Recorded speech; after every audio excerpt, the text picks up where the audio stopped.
जालन्यात एका व्यक्तीला गरम लोखंडी रॉडचे चटके देऊन बेदम मारहाण करण्यात आले।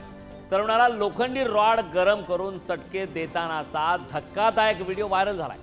जालन्याच्या भोकरदन तालुक्यातील आणवा येथील 27 फेब्रुवारीच्या रात्रीची ही धक्कादायक घटना आहे। कैलास बोराडे या तरुणाला जुन्या वादातून या ठिकाणी मारहाण करण्यात आली।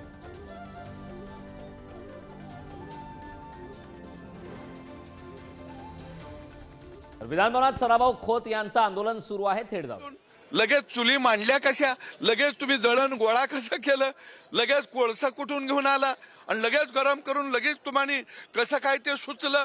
म्हणजे खऱ्या अर्थानं हे गुंड आहेत। अशा गुंडांना या राज्यामध्ये आता थारा मिळता कामा नये। हे सगळे राज्यातले गुंड मोकाखाली आली पाहिजे, ती ही भावना आमची आहे। बघू शकता एकंदर आपण पाहिलं गेलं तर ही सगळी गुंडगिरी जी आहे जी महाराष्ट्रात सुरू आहे।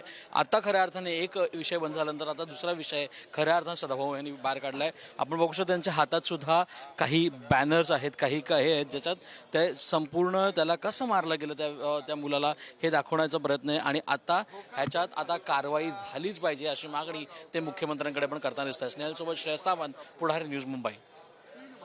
नक्कीच जालन्यात गरम रॉडने एकाला बेदम मारहाण करण्यात आली। याच संदर्भात आता विधान भवनात सुद्धा पडसाद पाहायला मिळत आहेत। सदाभाऊ खोत यांनी या विरोधात आंदोलन केलंय।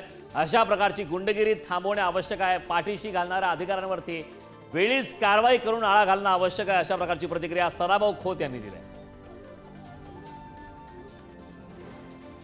गोपीचंद पडळकर यांनी सुद्धा याच संदर्भात आंदोलन करत आक्रमक प्रतिक्रिया दिलेली आहे। पाहूयात गोपीचंद पडळकर काय म्हणाले। लोखंडी गजानी संपूर्ण अंगावरती चटके दिलेले आहेत आणि तिथं बघणारी लोक, त्याला धरणारी लोक यांच्यावरती कुणावरती गुन्हा नोंद नाही। एक आरोपी फक्त अटक झालेला आहे, नवनाथ दौड, आणि त्याचा भाऊ आता बाहेर फरार आहे आणि त्याची कुठं मीडियात पण चर्चा नाही। इतकं गंभीर प्रकरण घडलेलं आहे आणि या गंभीर प्रकरणाकडे जाणून बुजून दुर्लक्ष केलं जात आहे। धनगर समाजाच्या लोकांच्या वरती आतापर्यंत तिथं 5 मर्डर झालेले आहेत त्या परिसरामध्ये, जालना परिसरामध्ये, परंतु संघर्ष केल्याशिवाय न्याय मिळत नाही। अनेक प्रकरणामध्ये संघर्ष केला तरी सुद्धा त्यांना न्याय मिळालेला नाही।